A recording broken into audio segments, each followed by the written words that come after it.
Blême, à partir de cette grille, fini le Congo, tout est contrôlé par elle, dans le plus grand secret. C'est ce qu'affirme l'ancien président de la République, Pascal Lissouba. Selon lui, le Congo ne savait même pas combien de pétrole était extrait de son sous-sol. Nous ne savons rien de ce qui se passe et nous n'avons même pas la quantité du pétrole qui sortait de notre pays, nous ne la connaissions pas. Vous voulez dire que les autorités congolaises ne la connaissaient pas. Ne connaissaient pas la quantité de pétrole extraite de leur sol? Par quel moyen?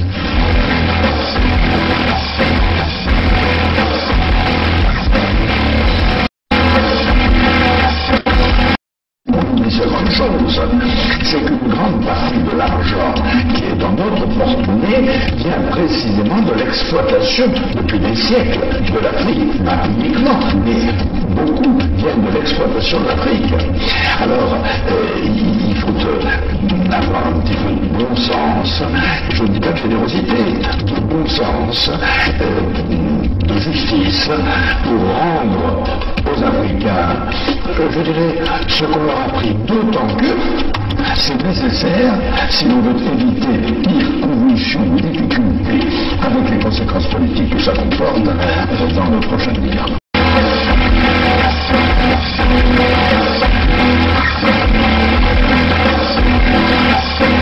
Et un pétrolier de 100 000 tonnes, cela représente près de 100 millions de francs qui échappent aux caisses du pays. On appelle ça une cargaison fantôme. Interrogé sur la question, Loïc Lefeuc-Pléjean ne dément pas qu'il y en ait une. Il y a des cargaisons qui sont produites et qui n'ont jamais été officiellement. Voilà. C'est des choses qui sont arrivées, bien sûr, dans le passé.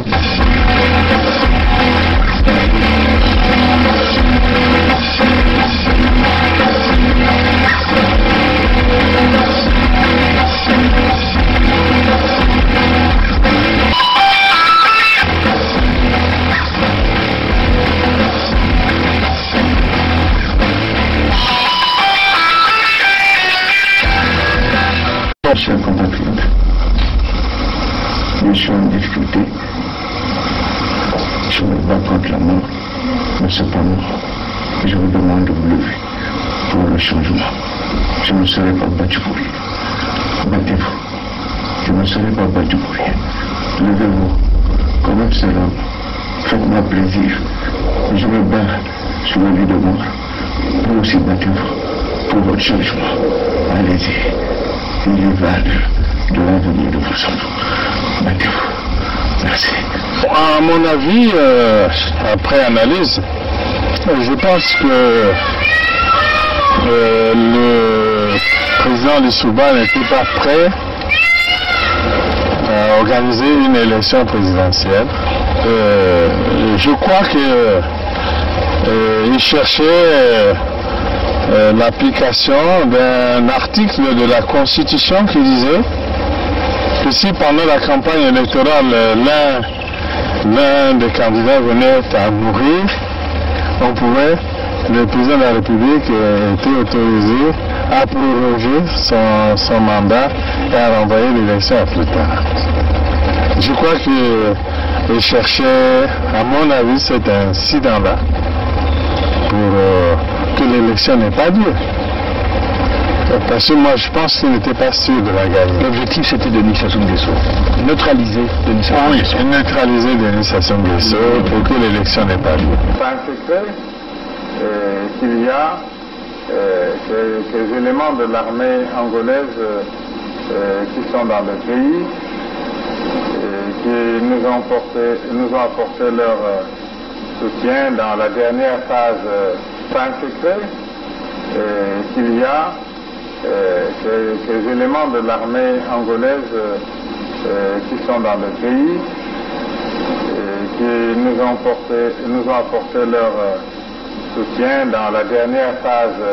C'est un secret qu'il y a ces éléments de l'armée angolaise qui sont dans le pays, qui nous ont apporté leur soutien dans la dernière phase.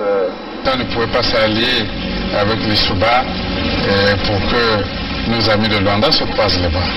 Donc nous avons obtenu un appui matériel de Luanda qui nous a permis d'aller vers la fin de la guerre. Mais je dois dire que cet appui, nous l'avons obtenu début octobre 1997, mais la guerre avait commencé le 5 juin 1997. Et les armes venaient d'où alors? Comment elles étaient acheminées?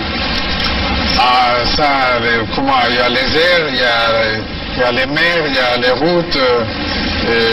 Pour partir de Luanda au Congo, je crois qu'on n'a pas besoin d'un miracle, non?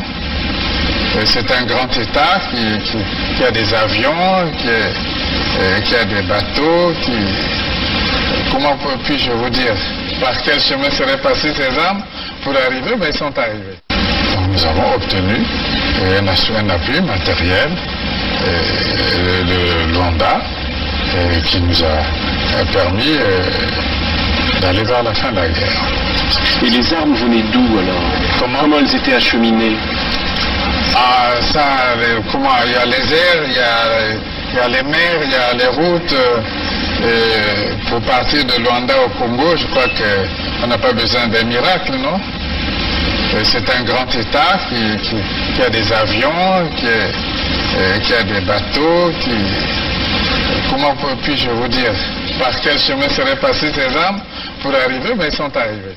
Donc nous avons obtenu un appui matériel de Luanda qui nous a permis d'aller vers la fin de la guerre. Et les armes venaient d'où alors? Comment elles étaient acheminées? Il y a les airs, il y a les mers, il y a les routes. Pour partir de Luanda au Congo, je crois qu'on n'a pas besoin d'un miracle, non? C'est un grand État qui a des avions, qui a des bateaux, comment puis-je vous dire? Par quel chemin seraient passées ces armes pour arriver? Ben, ils sont arrivés.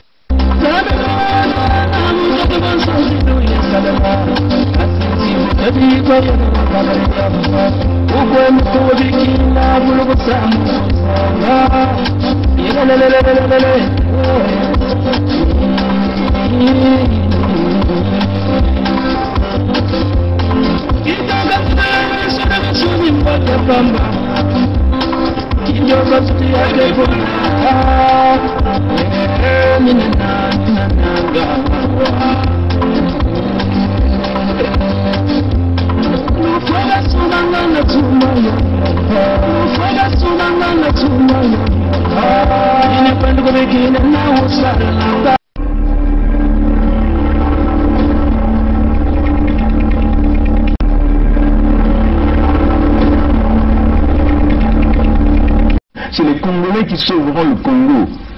Ce n'est pas la communauté internationale. N'y comptez pas. C'est les Congolais qui sauveront le Congo. Ce n'est pas la communauté internationale. N'y comptez pas. I am not come here to battle and to struggle. I came here to help my country to develop themselves.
On va essayer de donner notre petite contribution par rapport à ce qui s'est passé en Guinée-Conakry, là où Condé Alpha a été simplement démis de ses fonctions par un coup d'État militaire entraîné, enfin réalisé par les forces spéciales de la Guinée.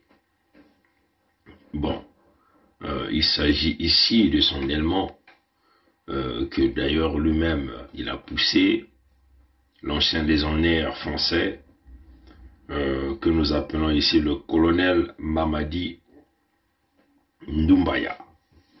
C'est lui qui est éventuellement qui a mené cette opération de ce coup d'État. Bon, je crois que cette section ne va pas être très longue par rapport à cette section de coup d'État en Guinée-Conakry. Bon, il faut d'abord comprendre comment la France a été subtile dans le jeu que la France a joué par rapport au coup d'État qui vient de se passer en Guinée. Donc ça s'est passé le 5 septembre 2021. C'est quoi le jeu? La France a rassuré Condé Alpha d'un troisième mandat. Illégitime, hein, il faut le dire comme ça. Il a modifié la constitution, passé par le référendum, et des Guinéens qui sont tombés. Ça c'est le jeu, la carte même de la France. Mais la France savait ce qu'elle était en train de faire. Donc pousser Condé Alpha à l'erreur avec ce fameux troisième mandat. Cameroun, d'abord, il ne faut pas oublier qu'il y a eu une guerre de libération et qu'on a liquidé l'UPC pour mettre au pouvoir des hommes de paille. Bon, le problème du Cameroun, même le Camerounais doit se poser la question pourquoi il n'y a pas de coup d'État. Et voilà un pays où le président ne tient jamais le Conseil des ministres. Il peut faire 6 mois sans Conseil des ministres. Il peut faire 2 mois à Genève. La plupart du temps, il est sur son terrain de golf. Donc je pense que le cas du Cameroun, vous savez très bien, c'est que, est-ce que les militaires vont à la retraite au Cameroun? Les militaires jusqu'à 70 ans, ils sont dans l'armée, ils ont tous les avantages, donc ils n'ont pas besoin de faire un coup d'État. En contrepartie, qu'est-ce que Condé a fait? En ayant l'assurance de la France, Condé a retiré donc un certain nombre de marchés au système de la France-Afrique. Donc la France-Afrique n'avait plus ses intérêts. Condé Alpha s'est tourné du côté des Russes, avec beaucoup d'accords, du côté de la Chine avec beaucoup d'accords, même du côté de la Turquie avec beaucoup d'accords. Donc le colon français, comme même nous savons que Sékou Touré n'avait jamais ramené la Guinée dans la communauté, mais la France pense toujours que la Guinée-Conakry demeure son précaré. Premièrement, parce que la Guinée-Conakry faisait partie des pays lors du partage de l'Afrique à la conférence de Berlin de 1885. Donc la France pense toujours que la Guinée-Conakry, c'est son précaré. Et donc la France a toujours l'intention, la volonté de pouvoir gérer, manipuler ce pays. Donc, la France savait ce qu'elle faisait. Elle pousse donc Condé Alpha à cette erreur-là. Modification de la Constitution. La France était derrière avec le Drillon Yves, les Sarkozy Nicolas, Macron Emmanuel, les Hollande François que vous appelez François Hollande, et toute la racaille politique étaient tous derrière Alpha Condé. Condé réussit. Il passe à un référendum non en force. Là encore il réussit. Les Guinéens tombent. Condé est protégé par la même France. Comprenez ça, chers amis. Condé organise les élections. Il fraude. La France est toujours derrière Condé. La France savait ce qu'elle était en train de faire. Du fait que Condé a tourné les dos à cause des intérêts.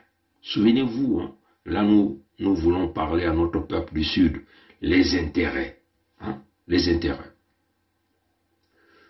Si nous ne comprenons pas cette expression-là, nous allons continuer à laisser les Mboshi nous dominer. Comprenez ça? Dès que Condé a tourné le dos, il est allé chercher des marchés, donner des parts des marchés à la Chine. Vous avez vu, hein? Il y a un train, les Chinois venaient de construire un chemin de fer là en Guinée-Conakry pour transporter la bauxite. On comprend ça, chers amis. L'Union africaine était financée par l'Union européenne. Comment voulez-vous parler d'indépendance? Nous avons devenu l'usine du monde et remplacer la Chine. Car si nous transformons les matières premières sur place, mais cela suppose que nous changions nos petits nationalismes. Vous savez, l'Afrique, on dit que nous sommes l'avenir du monde, c'est vrai, mais pour cela, faudrait-il que nous-mêmes, nous ayons confiance en nous-mêmes. Ce qui manque à nous, chefs d'État africains, c'est que souvent, on n'a pas confiance à nos hommes d'affaires. On pense que les Européens font mieux, mais il commence à y avoir un changement. Eh oui, donc la Chine a pris une grosse part de gâteau là-bas. Les Turcs, nous avons vu des Turcs là-bas, quand on vous disait, vous allez construire l'industrie des biscuits et des bonbons, des lollipops. Ça, c'est ce que le Turc lui disait. Bon, la prochaine étape, d'ici octobre, on aura l'usine de biscuits. Hein? Puisque les enfants mangent beaucoup de biscuits, l'usine de biscuits. Ensuite, l'usine de bonbons. Oui. Hein? Des sucettes, le lollipop, sucettes. Donc, sucettes, bonbons. Ensuite, un chewing-gum. Cube magique, chewing-gum. Ensuite, cube magique. Oui. Mais je te dis, hein, cube magique de bonne qualité, parce que le cube magique, comme moi en Guinée, est très mauvais, ça donne mal au ventre. Et puis, Condé lui disait qu'il faut aussi construire l'industrie des cubes magiques. Parce que les cubes magiques que les Guinéens mangeaient n'étaient pas de bonne qualité.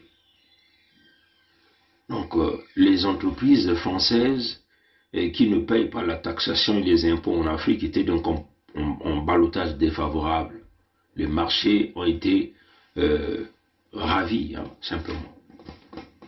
Mais la subtilité de la France, c'est de pousser Condé à l'erreur. Condé est rentré dans cette erreur. Quand même que son peuple s'est opposé, l'opposition, il a maté l'opposition. Condé a été acclamé par la France l'a accompagné. Et la France l'attendait au tournant. Comprenez ça, chers amis. Dès qu'il a tourné le dos, la France change de position. Mais Condé, ses discours, hein, vous avez entendu ce qu'il avait dit en Côte d'Ivoire.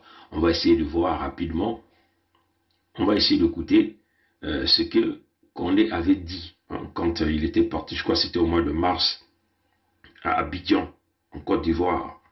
On va écouter. C'est une vidéo, hein, cette vidéo est déjà même sur notre mur Facebook. Donc, vous pouvez encore aller regarder ça. On va essayer d'écouter.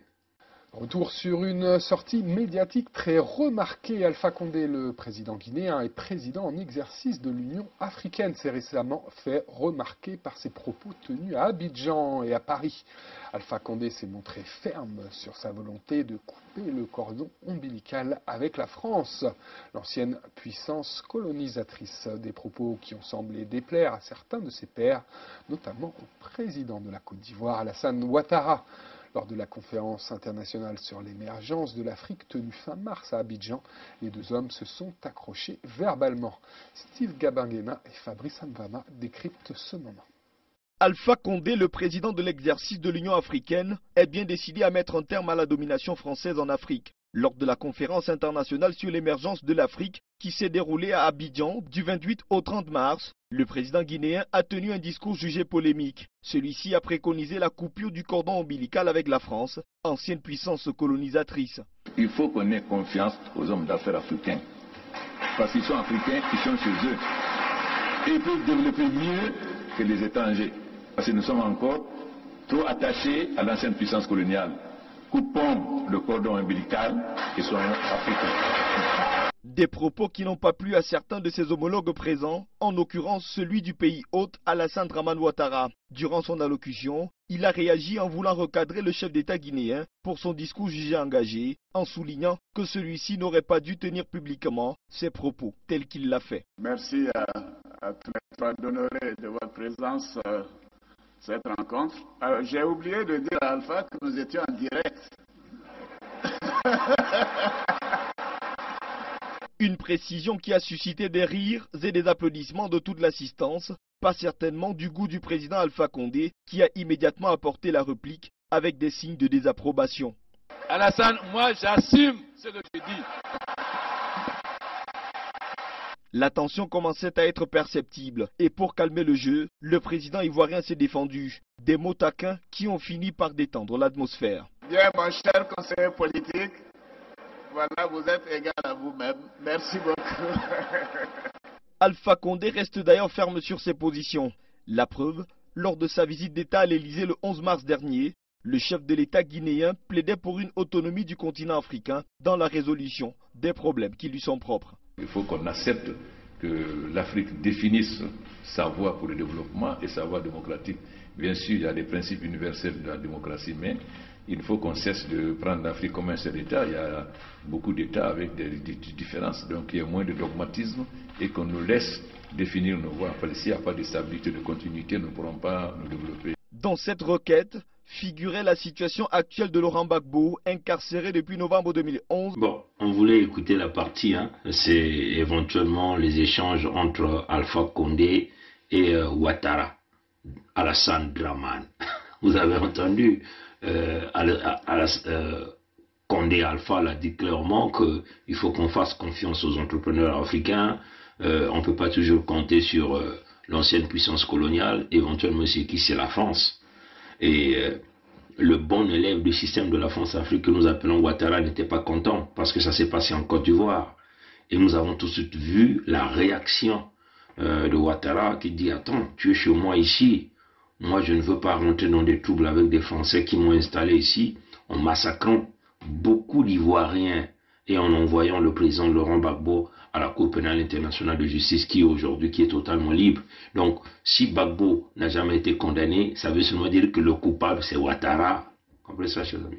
Et donc, comme Alpha Condé, c'est un dur à cuire, il dit, j'assume mes propos, il le répond, il ressaisit le micro tout de suite, il le dit. Et Ouattara a continué pour dire, bon, nous connaissons, c'était un vétéran politique, ainsi de suite. Mais Ouattara n'était pas content. C'est là le début du coup d'État. Souvenez-vous, Ouattara veut contrôler toute cette zone-là. Ouattara veut devenir... Ouattara, c'est comme un peu le Moshi Sassou. Il veut mettre l'empire. Souvenez-vous que c'est Ouattara qui a donné le titre d'empereur à Sassou. Donc lui aussi, il veut prendre le titre d'empereur. Son Excellence, Monsieur Denis Sassou Nguesso, que j'appelle affectueusement l'empereur.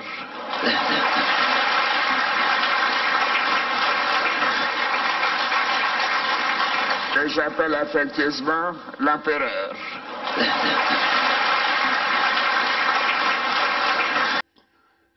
Quand Sassou, le Moshi Maturin, il faut dire le béninois, est parti chez Condé, Condé l'a aussi appelé l'empereur par rapport à ce que Ouattara avait donné. Ceux qui s'en souviennent. Je salue l'empereur. On sait qui c'est l'empereur. Denis Sassou Nguesso.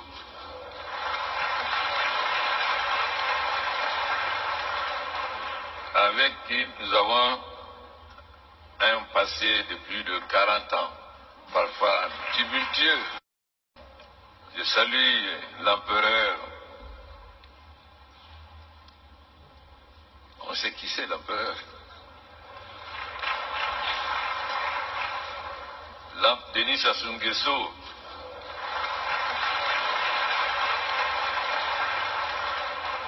Avec qui nous avons un passé de plus de 40 ans, parfois tumultueux. Ouattara veut contrôler. Ouattara, c'est même lui qui a voulu défaire, Assimi Goïta, le nouveau homme fort au niveau du Mali. Comprenez ça, chers amis? Ce sont les Ouattara qui ont implanté le fils de Déby là même. Ouattara veut contrôler toute la zone. Mais Ouattara est face à Nana Akufo, le président du Ghana. C'est le président Nana Akufo qui limite les manœuvres de Ouattara. Donc déjà, Ouattara savait que Condé devenait un gênant, un élément dangereux, qui mettait en péril son propre pouvoir aussi, parce qu'il venait dire des propos qui n'allaient pas satisfaire aux Français, donc à Yves Le Drian, l'homme à la calvétie, donc à Macron Emmanuel. Comprenez ça, chers amis? Et donc, voilà, le troisième mandat a été un mandat de trop. C'est la France qui a joué ce jeu pour pousser Ouattara à l'erreur. Pourquoi la France a joué ce jeu? Parce que la France avait déjà un calcul. Vu que tous ces marchés ont été détournés au profit des Chinois, au profit des Russes, au profit des Turcs, peut-être même au profit des Indiens, la France a décidé donc d'accompagner Condé dans cette erreur-là. Une façon de pouvoir augmenter l'adrénaline au sein de son peuple. Ce sont des stratégies. C'est ce qu'on appelle les stratégies politiques. Lui étant au pouvoir, avait l'appui de la France, parce qu'on a vu Yves Le Drian l'accompagner. Mais la France voulait augmenter l'intensité de la colère de son peuple contre lui. La France l'a laissé aller aux élections, il a fraudé, il a tué des Guinéens. On a vu des marchands, il a matraqué des gens, il a tiré sur les balles, les gens sont tombés. La France l'a accompagné, l'a protégé. Et en le faisant, lui, il était content. Il disait, c'est bon, ça va aller. Et la France est avec moi.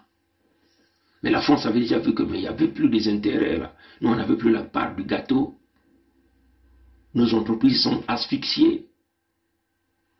Comprenez? Mais Condé n'a pas vu ça dans ce sens. Il croyait que le partenariat est bon. Le partenariat est bon avec son ami, entre guillemets, mais ce n'est pas son ami Ouattara. Dramane Ouattara, c'est le véritable serpent, le venin. Et quand son peuple est rentré en état de fureur contre lui, la France a dit c'est le bon moment. Et on appelle qui? L'homme que Ouattara, plutôt Condé, a beaucoup poussé. Mais l'homme là est qui? C'est un ancien légionnaire français. Comprenez ça, chers amis? Un ancien légionnaire français. Il est marié à une femme blanche, une femme française. Il a des enfants avec cette femme. Donc dans la tête de l'homme, dans la tête du militaire guinéen, il n'est plus guinéen. Il n'est plus malingué. Vous comprenez ça, chers amis? Il est noir, noiro comme on dit. C'est un kémite de peau. Mais dans la tête, son état de pensée, c'est un Français. Et la France dit c'est l'homme de la situation. Puisqu'il a déjà travaillé avec eux, il était quasiment dans toutes les écoles de formation, bien sûr avec des bourses françaises, qu'il s'agit de l'école militaire du Gabon ou de l'école militaire du Sénégal et même de l'école de guerre de France. Hein. Avec les bourses françaises. Donc c'est l'homme de main de la France.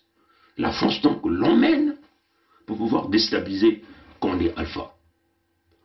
Mais ils ont choisi le meilleur moment pendant que la colère du peuple guinéen était au maximum contre Alpha Condé. On envoie donc ce colonel, je vais donc dire ça ici, Doumbia, c'est comment on l'appelle, voilà. Mamadi Doumbouya. On envoie donc Mamadi Doumbouya pour le défaire Condé.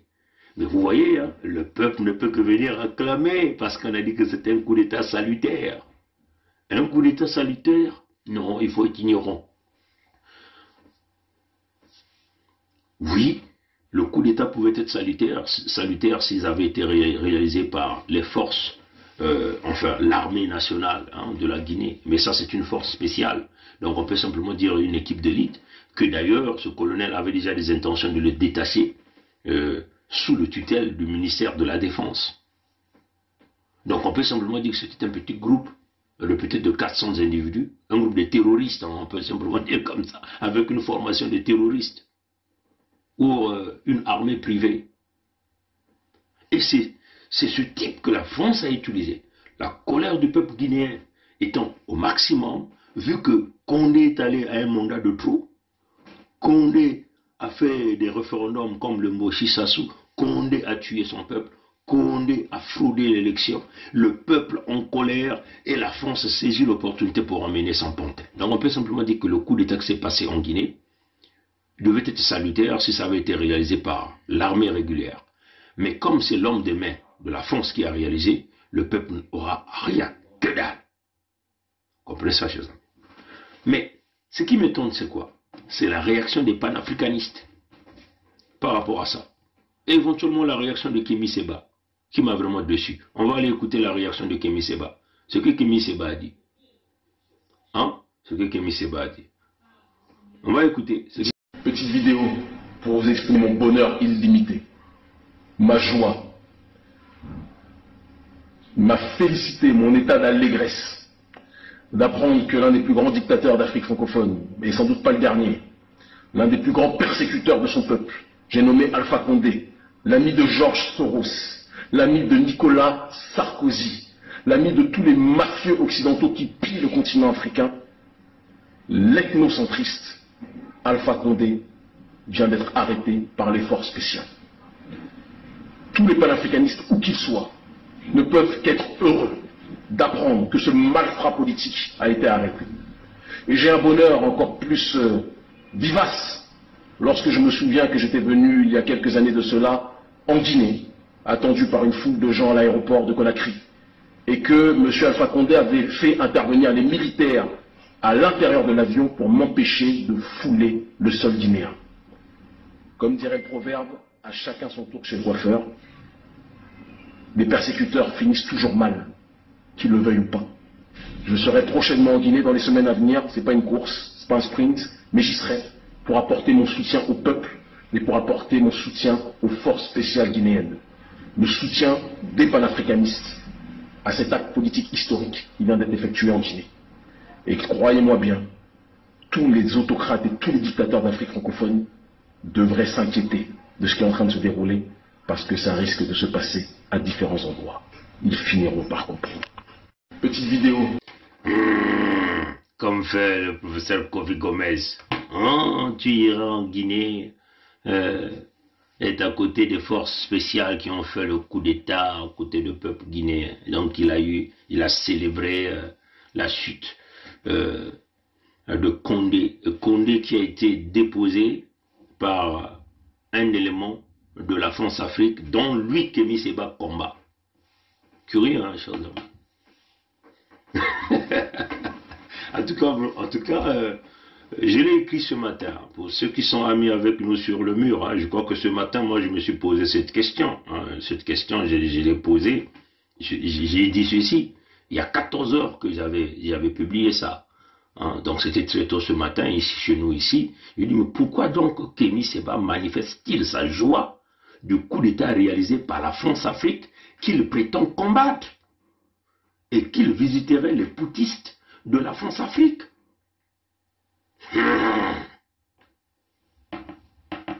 Nous sommes là pour vous réveiller.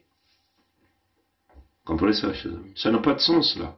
Celui combat Condé, parce que Condé est l'ami de Sarkozy. Ouattara est l'ami de Sarkozy. Mais on tient déjà à vous de le dire que Sarkozy était en Guinée-Conakry. Aujourd'hui, ça fait 12 jours qu'il était là-bas. Donc Sarkozy est allé préparer quoi? Le coup d'État là-bas.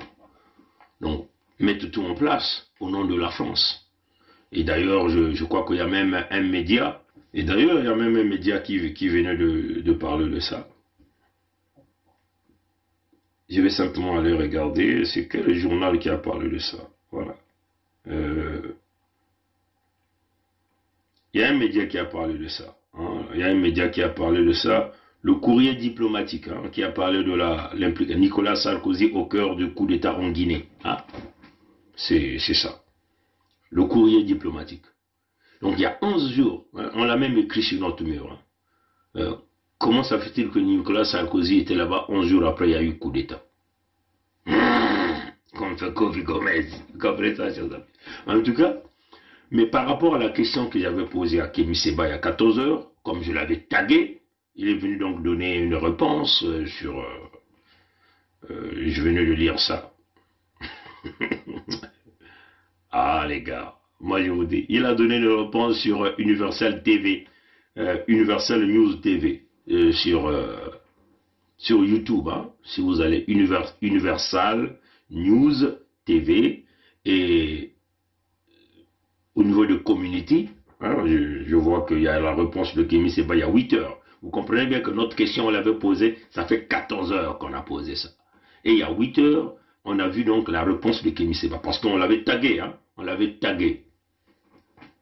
Il vient donc se justifier. Kémy Séba dit ceci. Kémy Séba sur Mamadi Doumbouya, l'homme qui a fait renverser Alpha Condé.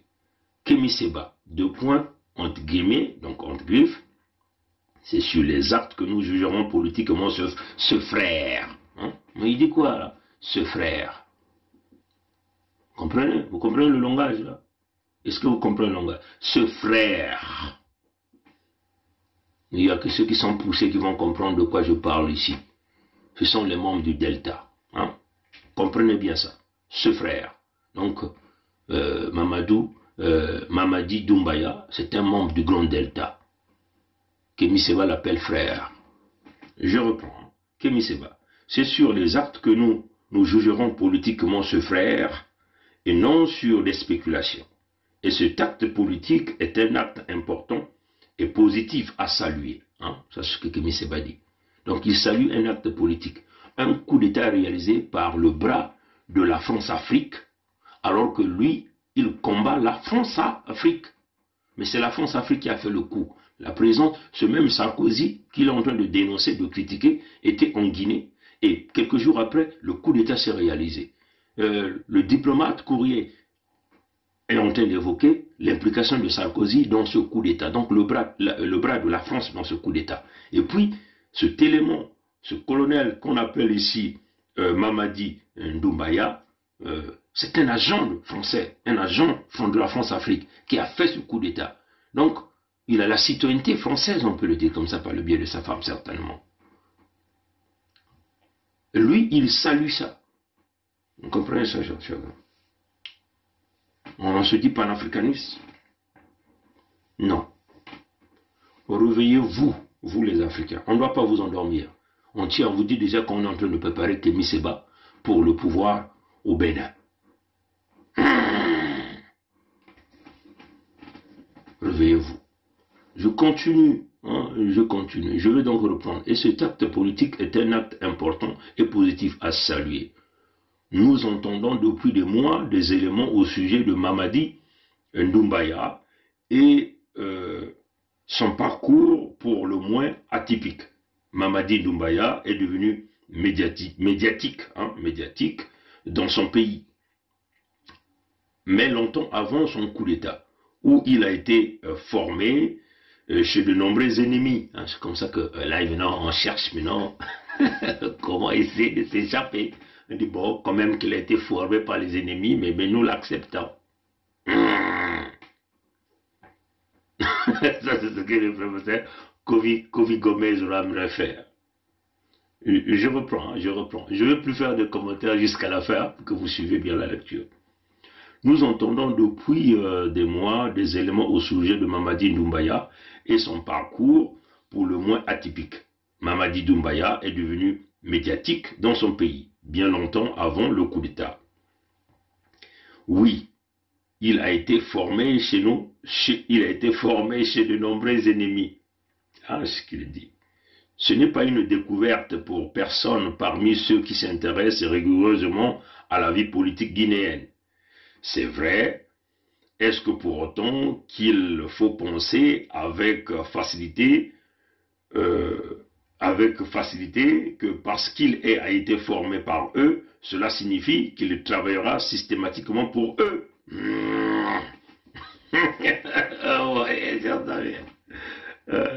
Je continue. Nombreux sont les cas dans l'histoire du monde politique où la marionnette se rebelle contre son mariotiste. Hein, c'est ce qu'il dit. Hein. Nous ne lisons pas dans une bulle de cristal. Et donc, nous jugerons sur des faits, pas des spéculations issues des débats de maquis. S'il sert le peuple guinéen et la cause panafricaniste, nous le soutiendrons, corps et âme. S'il bosse pour ses formateurs, nous le combattrons.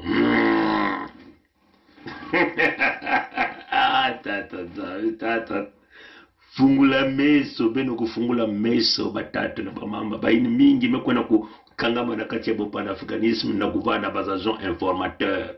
Nombreux se sont allés se réfugier dans le panafricanisme pour être des agents informateurs, des maîtres. Donc de l'impérialisme dont on est en train de combattre, mais ils sont des élèves de l'impérialisme, formés par l'impérialisme. je continue, sans pour autant jamais rejeter, sans pour autant jamais regretter Alpha Condé. Ce n'est pas compliqué, l'avenir appartient au peuple. Les dirigeants qui comprendront ce principe, nous aurons à leur côté. Et c'est ce qu'il dit. Les autres, nous aurons contre eux.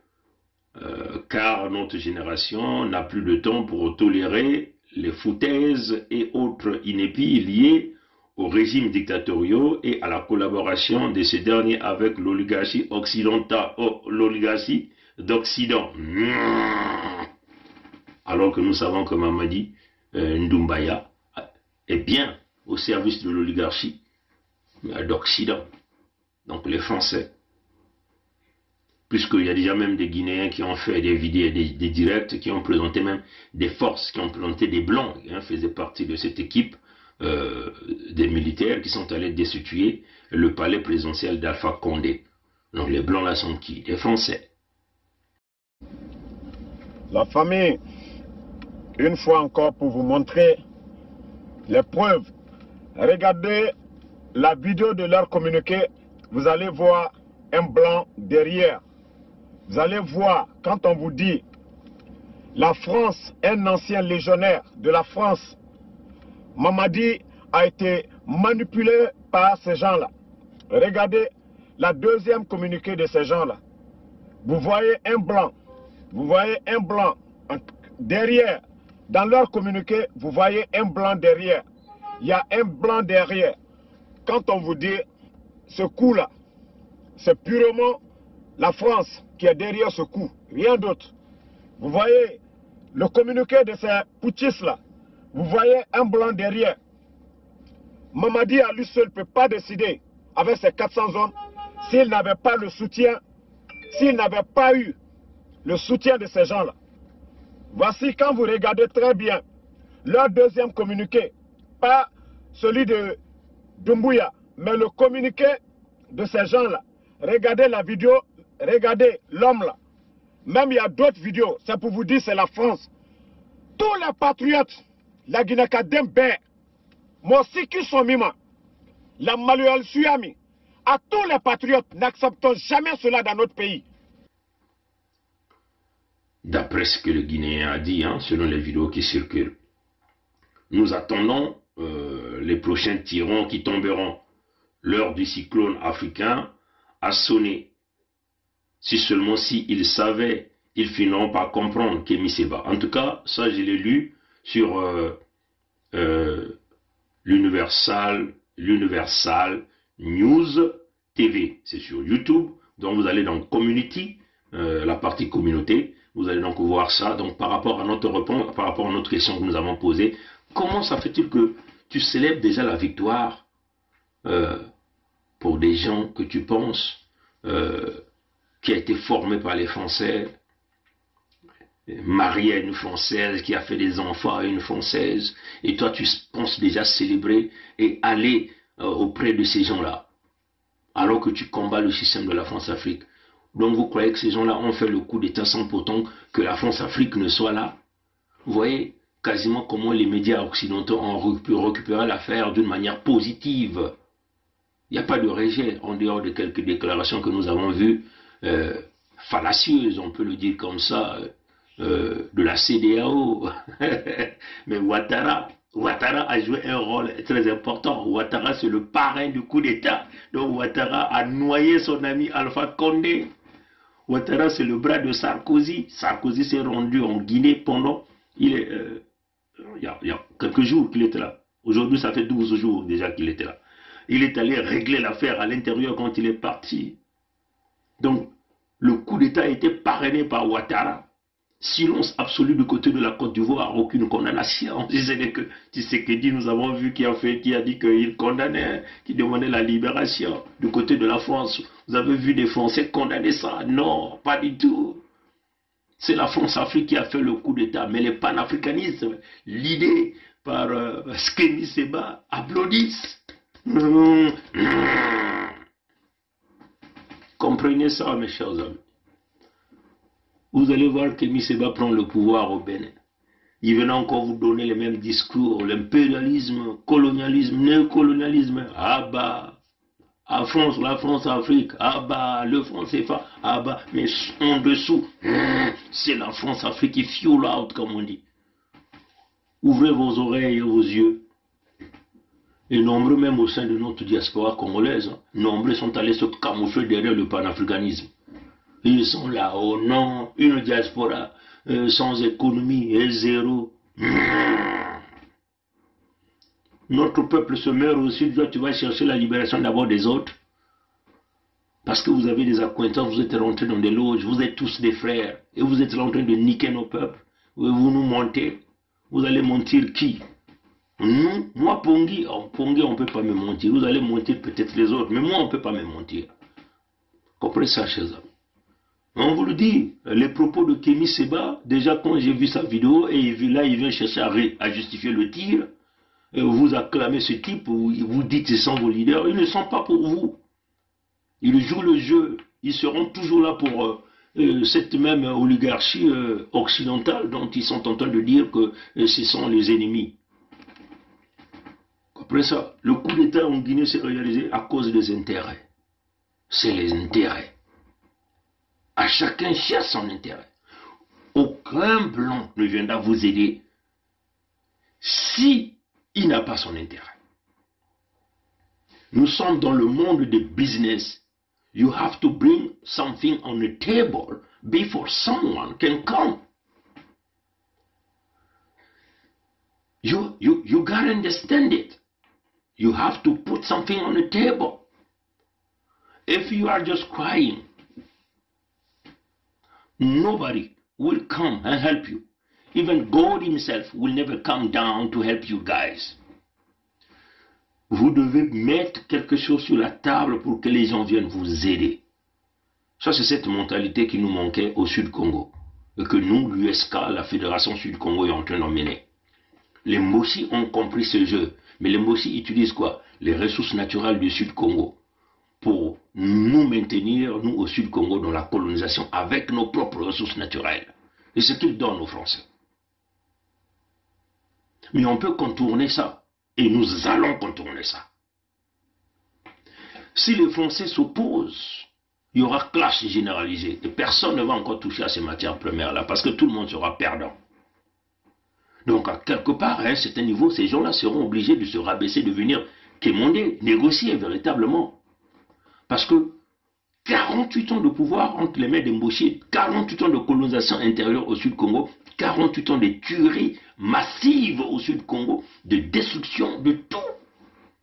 Et nous, Congo, on va toujours être là en train d'applaudir. Non, pas du tout, ça ne passera pas. Comprenez ça, chez eux. Je vais choura rapidement. Bon, je crois que le frère Edim Kayi vous a dit ça. Qu'il y a eu des généraux Mboshi. On a parlé de Ndengue, on a parlé de l'amiral sans bateau, l'idiot de Okemba Dominique Jean, celui que nous appelons Saint-Mexan. quand vous dites Saint-Mexan, il reconnaîtra parce qu'il est parti à Saint-Mexan en France, il a brillamment échoué. Il était le plus médiocre, le plus idiot de tous les élèves qui étaient là-bas. Et donc pour se moquer de lui, on l'appelait Saint-Mexan, Okemba Dominique Jean. Hein? Donc il y avait Okemba Dominique Jean, il y avait Obara Philippe, il y avait Ndengue François, Mboulou. Ils sont partis au nord Congo là-bas, soi-disant pour préparer la place pour recevoir des Koulouna. Nous tenons à vous informer. D'après les informations que nous avons reçues, dans des niveaux très élevés, ce ne sont pas les Koulouna, mais ce sont les Afghans. Souvenez-vous, il y a plus de 20 millions des Afghans en Allemagne, dans un camp militaire, donc on est en train de chercher des pays pour les placer. L'Afrique du Sud a refusé. Parce que vous connaissez, les mondialistes veulent dynamiter quasiment l'ensemble du système géopolitique et géostratégique. Et c'est surtout l'Afrique qui est visée. Et bien évidemment l'Afrique centrale. Les Mossi là trouvent une opportunité de se faire de l'argent. Et aussi, aller chercher la compassion sur les dimensions internationales. Et utiliser ces gens-là comme leur bras armé de mercenariat pour maintenir la souffrance au Sud-Congo. Mais ça demeure un danger. Non pas seulement pour nous, au Sud-Congo, mais ça sera un danger pour la sous-région. ce soit un danger pour la République centrafricaine, un danger pour le Cameroun, un danger pour le Gabon, un danger pour l'Angola, et peut-être aussi la République démocratique du Congo. Donc, ce acte que les Mboshi sont en train de faire, en tout cas, moi je parlerai ça au conditionnel, mais les sources confirment, hein, les sources confirment. Moi je dirais, il se pourrait que ce soit des Afghans, hein, parce que il faut que moi je sois sincère avec moi-même. Mais les sources sont catégoriques.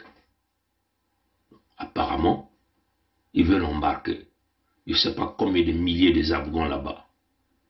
Donc parmi lesquels il y aura des infiltrés talibans à l'intérieur, au nord là-bas, dont l'intention manifeste de maintenir la colonisation au sud Congo et éventuellement peut-être dynamiter la sous-région, déstabiliser la République centrafricaine du président Touadéra, déstabiliser le Cameroun du président Biya, déstabiliser le Gabon de Ali Bongo, déstabiliser peut-être la République démocratique du Congo de Tshisekedi, déstabiliser l'Angola de Lorenzo.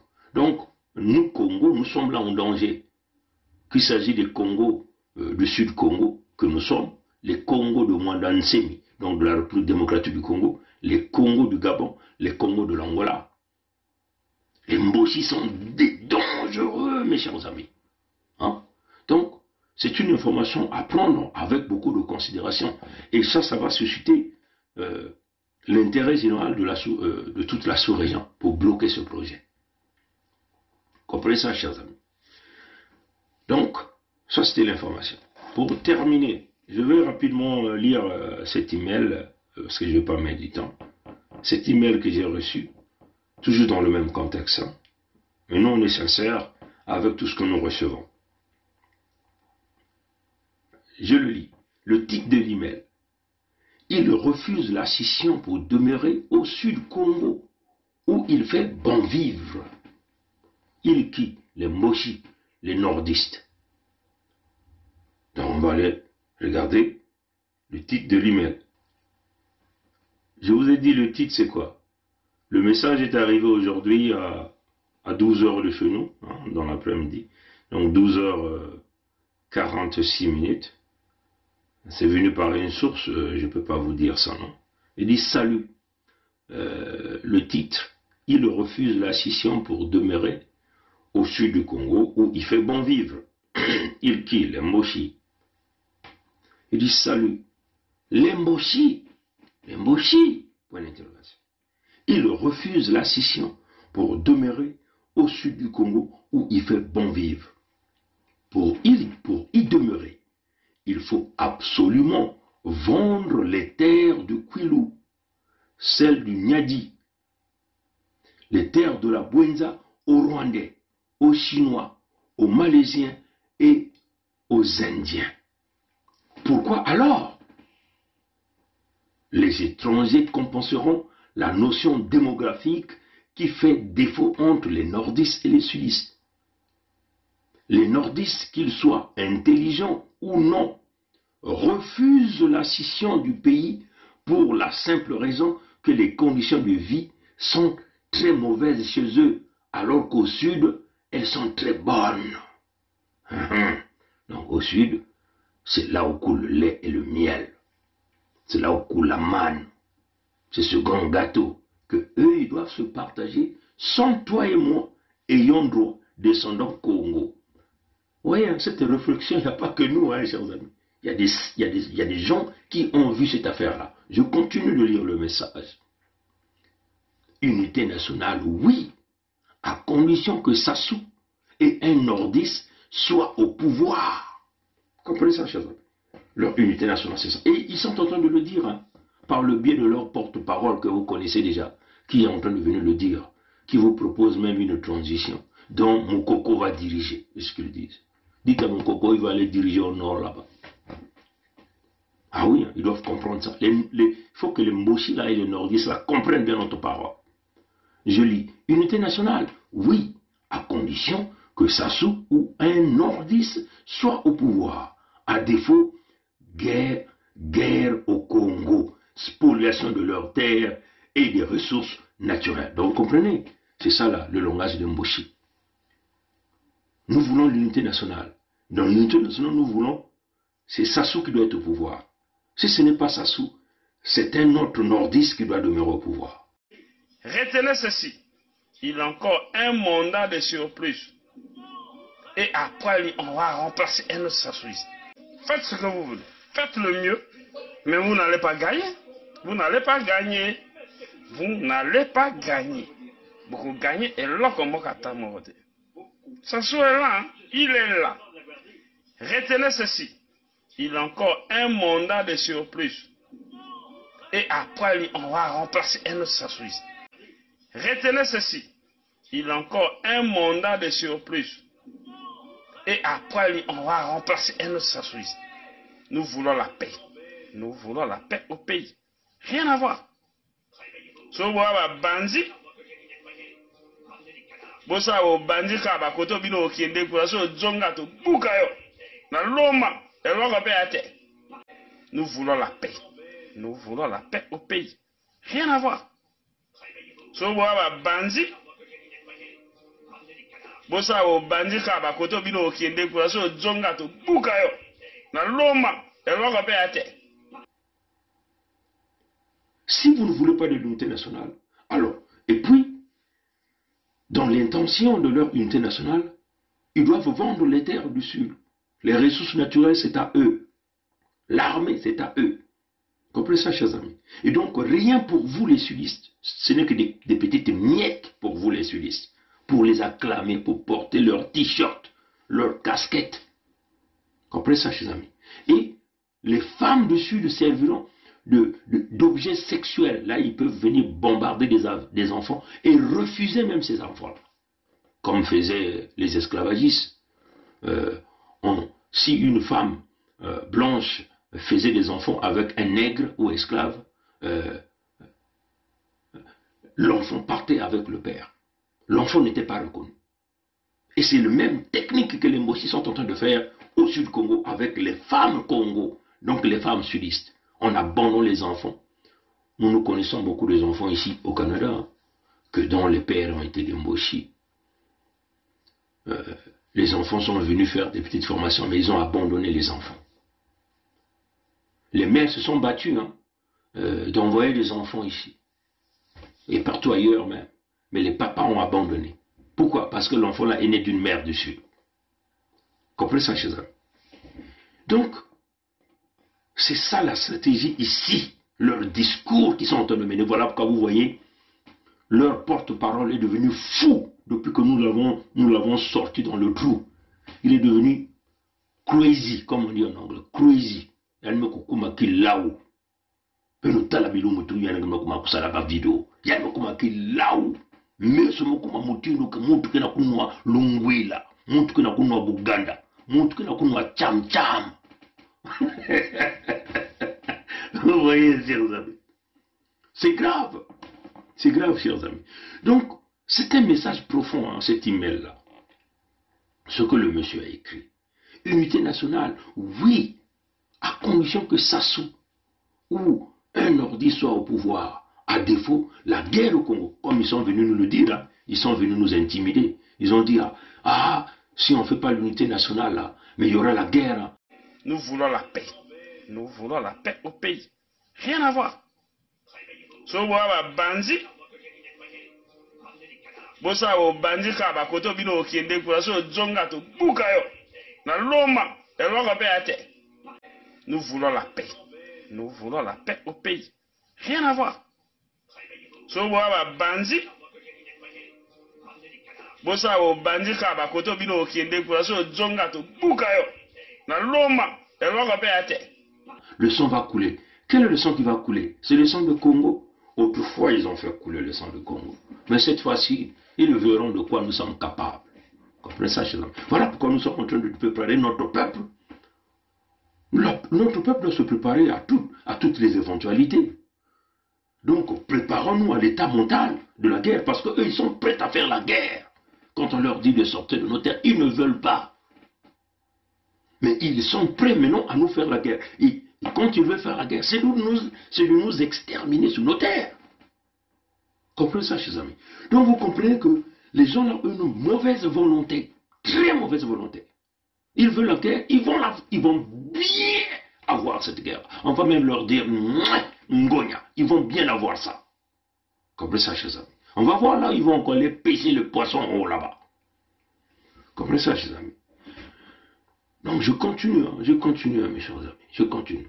Unité nationale, oui, à condition que Sassou ou un autre nordiste soit au pouvoir. À défaut, guerre au Bas-Congo, spoliation de leurs terres et de leurs ressources naturelles. Comprenez ça, chers amis.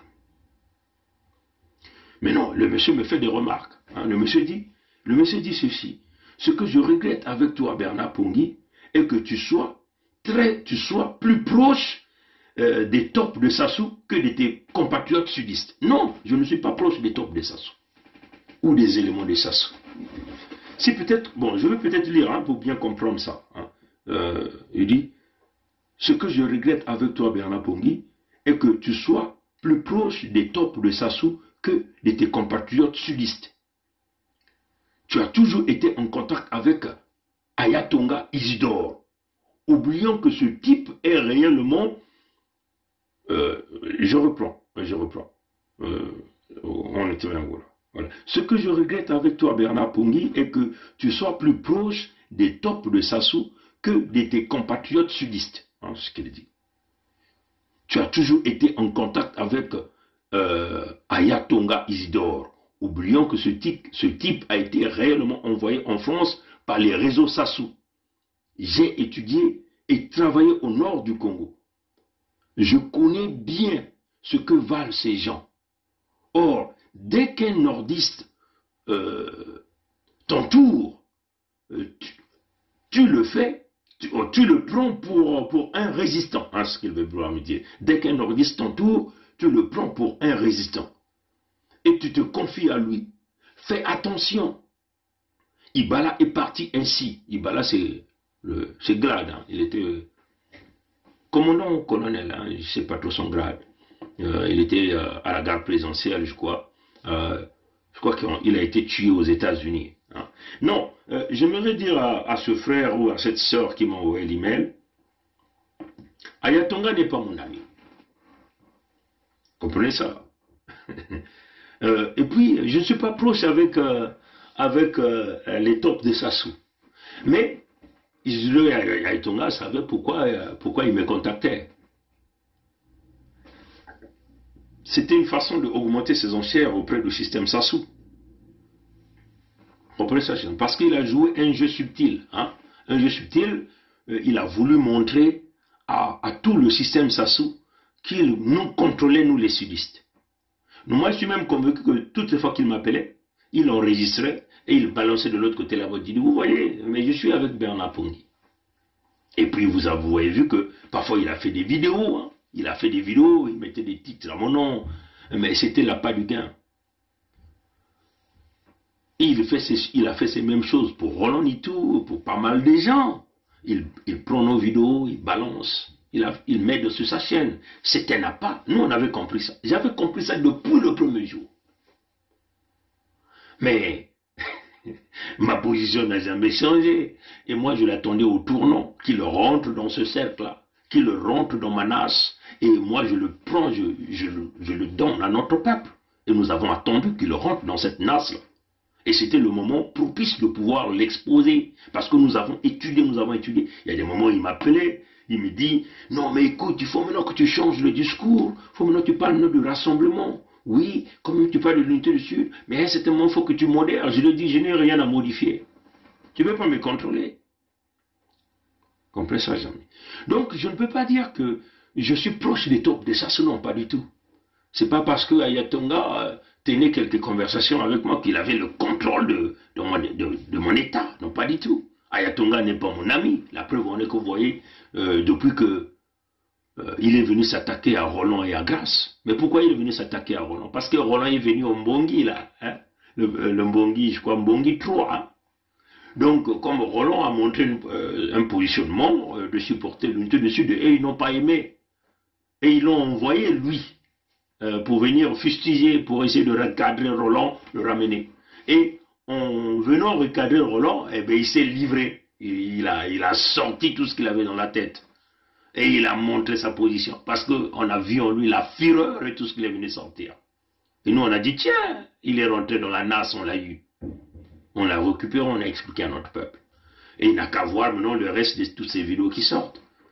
L'homme vous a sorti son venin de nordiste, le mochi, voilà. Il le sort là. Il vous dit qu'il faut mon coco gère la transition. Il va dire mon coco est dans les oubliettes là. Mais en tout cas, vous les mokokistes, désolé. Hein. Le temps de Mokoko est passé. Les Mokoko nous ont trahis. Mokoko nous a trahis. Parce que le jour où on allait proclamer l'élection de 2016, il allait attendre les résultats à Pointe-Noire. Il a préféré écouter le coup de fil. Il est parti à Brazzaville. Pourquoi? Parce qu'il savait que les enfants de Pointe-Noire devaient se lever. Pointe-Noire était sa protection, mais il a refusé de rester sous la protection de Pointe-Noire. Il a joué au pacte Moshi. Mais ils nous ont montré un procès Mokoko. Vous avez vu Mokoko parler? Il n'a jamais parlé. Vous l'avez vu Mokoko en prison? Non. Mokoko n'est jamais pas en prison. Parce que le blanc là qui était parmi les avocats de Sassou là, hein, de l'état de Moshi là, il a dit qu'il était dans 400 mètres carrés, il avait Canal Plus et tout. Il avait dit ça. Le scénario de Turquie. Je suis désolé hein, pour vous les mokokistes, mais nous sommes en train de vous dire la vérité. Ce n'est pas une question de pouvoir déshonorer Mokoko, mais vous avez voulu venir sur ce chemin. Nous, on ne porte pas des gants.